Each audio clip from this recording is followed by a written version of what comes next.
Tomorrow is Equal Pay Day, and according to 2020 Bureau of Labor Statistics data, a woman earned about 81 cents for every dollar a man earned. That's for all working women and men 25 and older, coast to coast, in all occupations.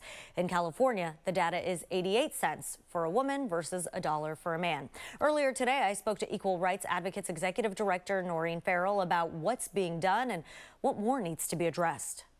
The latest stats, which are taken from the United States Census data, shows that women on average are making about 84 cents to the dollar earned by white men. That, of course, really dramatically shifts when you talk about women of color. And it also shifts when you include part-time and seasonal workers, which a lot of women left the workplace during COVID to become. Unfortunately for Black women, they're earning 67 cents on the dollar. It's 57 cents on the dollar for Latino women, the same for Native women.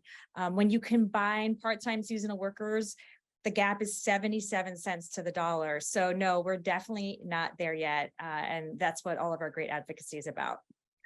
We'll get to the work you're doing here in just a minute, but you mentioned the stats. For anyone that doesn't know, how do you get these stats? How do you get these numbers to figure out what the differences are for the pay? Well, there's a couple of different factors that go into the statistics. And the first is the census data reflects what the average earnings are of people across all different industries. And so it takes into account what people are making for the same jobs. It also takes into account the fact that women are over-segregated in the lowest paying jobs. And the gap is what it is. And then we try to decipher which part of that is because of gender or other factors. And so we do know that there is definitely part of the gap that's not accounted for by regular job qualifications.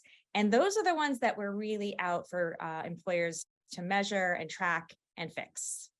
And I went to census.gov, and on their website, you can even find out by state. So I looked at California, and it looks like California is one of the top states where the median earnings for men and women who work full-time is statistically smaller, that gap. So what are we doing right, but also what more do we need to do? Well, I think that what you're seeing pulling the average up in California is counting all workers. When you look at Latino workers, for example, it plummets down to 52, 53 cents on the dollar. And as we know, we actually have more Latino workers than any other place in the country. So it is really important to look at the demographics of that data. And I think generally speaking, we're doing better when it comes to higher paid jobs in terms of making sure that there's equality. But it's for those lower paid jobs and actually getting women into the higher paid jobs where California is struggling and certainly the rest of the country is struggling.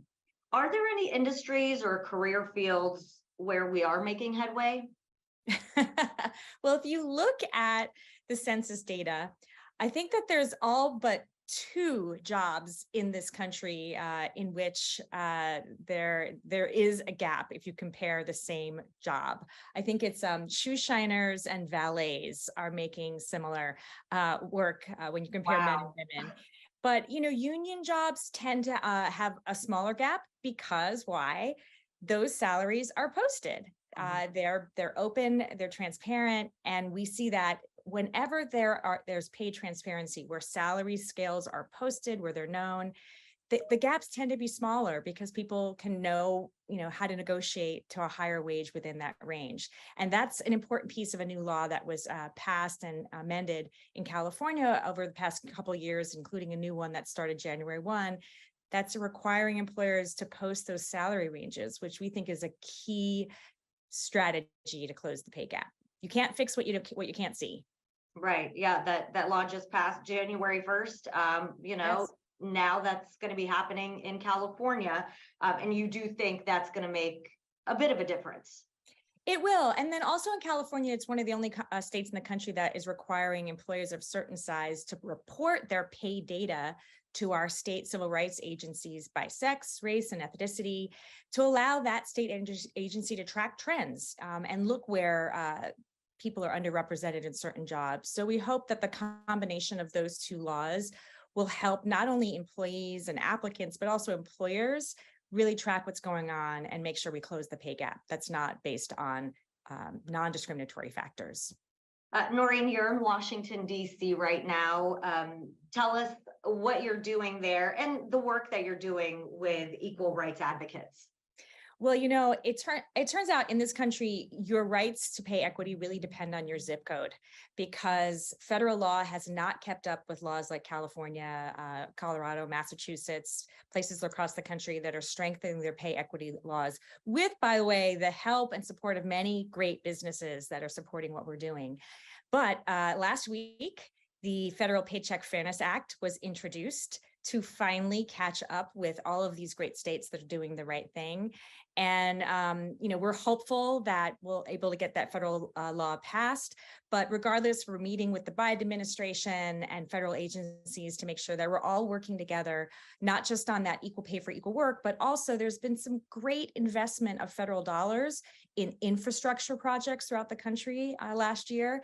And we're hoping that some of those really great projects will then impose some equity standards so that we can have pathways to higher wage jobs for women and people of color who've been traditionally underrepresented in those jobs. So we've got it all on the table this week. March 14th is Equal Pay Day, and it's a good time to gather and really accelerate progress on this issue. And if somebody wants to make a difference, what's the best way to get involved? Well, it's really important for folks to know their rights, to know that they can ask for their salary ranges. They can talk to their colleagues about their pay. There's plenty of ways to get involved with equal rights advocates. We have a community action team if you want to take a stand on some of the policy work that we're doing, and just really be a good ally. If pay inequity is not an issue for you personally, make sure that you're looking out for your colleagues, sharing the information they might need to know to correct disparities in their pay. And tomorrow, California's first partner, Jennifer Siebel Newsom, will provide a major update on the California Equal Pay Pledge. The California Equal Pay Pledge works to build upon the state's equal pay laws by closing the existing gender wage gap.